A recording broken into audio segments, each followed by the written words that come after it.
Good evening. I grew up in North Minneapolis with my sister Karen and my parents. 2 blocks down the alley from our home lived my grandma March and my grandpa Wesley, my mom's parents. My sister and I are their only grandchildren, so as you can imagine, we were at their home often. My family attended the same church as my grandma, the True Lutheran in Minneapolis. It was there that I remember singing in the church junior choir, being in plays, attending Sunday school, going through confirmation classes, teaching Sunday school, and later being a part of hiring a youth minister.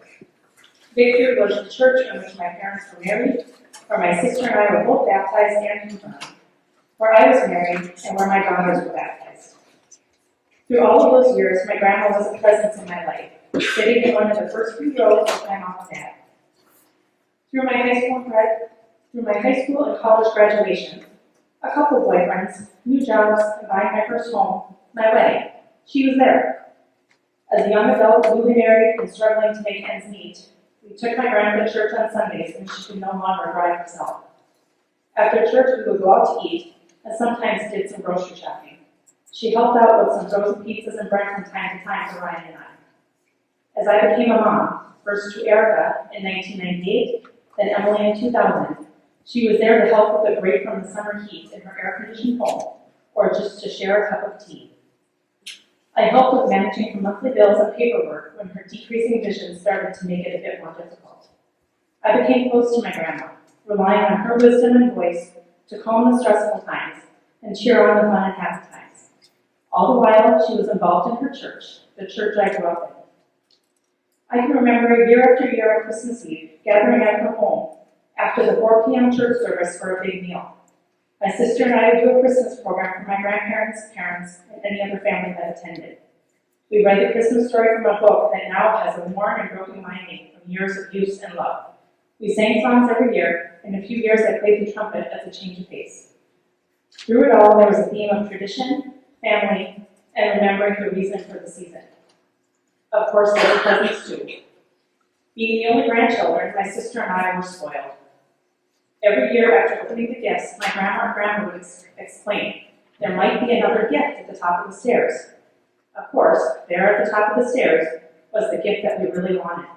The Cabbage Patch doll named Lenore Pat, a Santa bear, and later in years, a boombox or a word processor. I suppose I've dated myself a bit now, for those of you who remember what those are. When I was 13, my grandpa Wes passed away. The traditions continued. There was no stopping the importance of family and faith. From what I could see at that young age, the loss of Grandpa did not deter my grandma's faith or diminish her connection to Jesus and the church. As time moved forward and I moved into adulthood, the meals and celebrations moved to my home in Minneapolis. Fast forward a few years. I moved from Minneapolis to the Becker area with my girls and their father in 2003. We lived about an hour away from her now. We still spent holidays together, though we had to be a bit more flexible with the dates and celebrations, as there were other families to add into the mix. I still love hosting the family gatherings, as my grandma did for all those years. In the years since moving, there were many phone calls, as I relied on my chats with Grandma, and I went through the stressors of job changes, a divorce from the father of my children, and later moving on with a new relationship. Her words of faith and wisdom always brought me back to earth when I was wondering if I would make it through. Her promises that things would be okay, and I just needed to trust in what was happening around me. I remember her saying the Serenity Prayer. We talked for hours about how God felt about divorce. She would say, God grant me the serenity to accept the things I cannot change, the courage to change the things I can, and the wisdom to know the difference.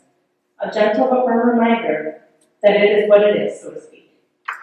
Her reassurance was ever present, and she told me that God would be there for me whether I was married or divorced, that He does not turn away from us in our time of need. These talks of faith were woven into our everyday conversations about grocery shopping, funny things my girls said or did, what we thought about the books we were reading, or just general, how are you doing chats. I remember joking that we were solving the world's problems. Looking back, we were, at least in my world. Sometimes the outcome was good, sometimes it wasn't, not in the moment anyway. The promise from God and from the church were woven into the conversation. Jesus will be by your side, Kristin, she would say.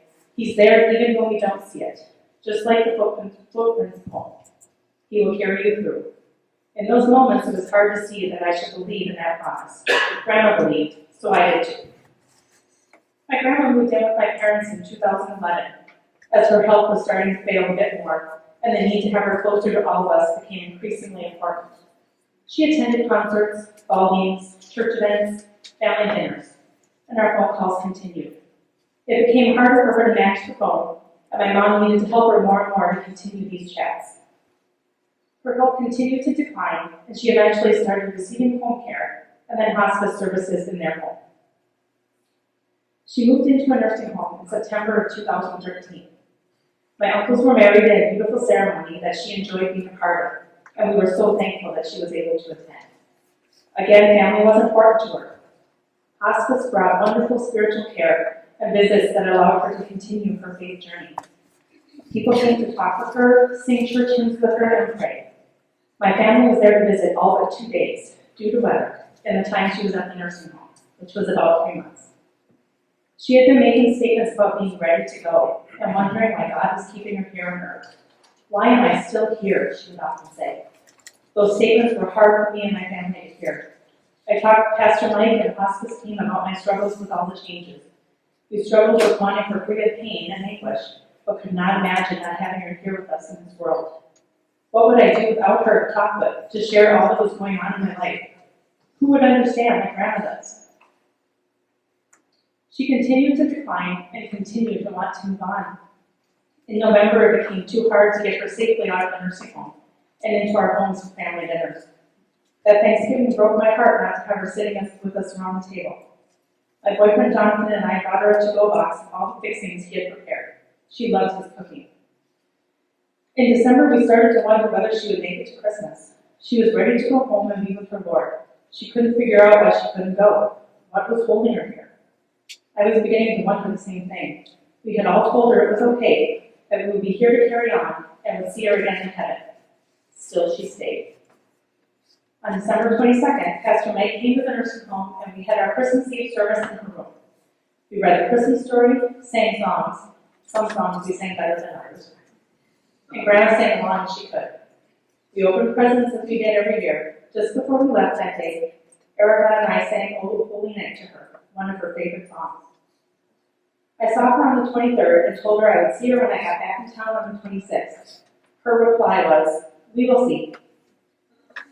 On Christmas Eve, I was up north in the Zoo with Jonathan and his family. We got the call that morning that she was declining, but they thought she would be with us a few more days. I paced, and I drank a lot of coffee.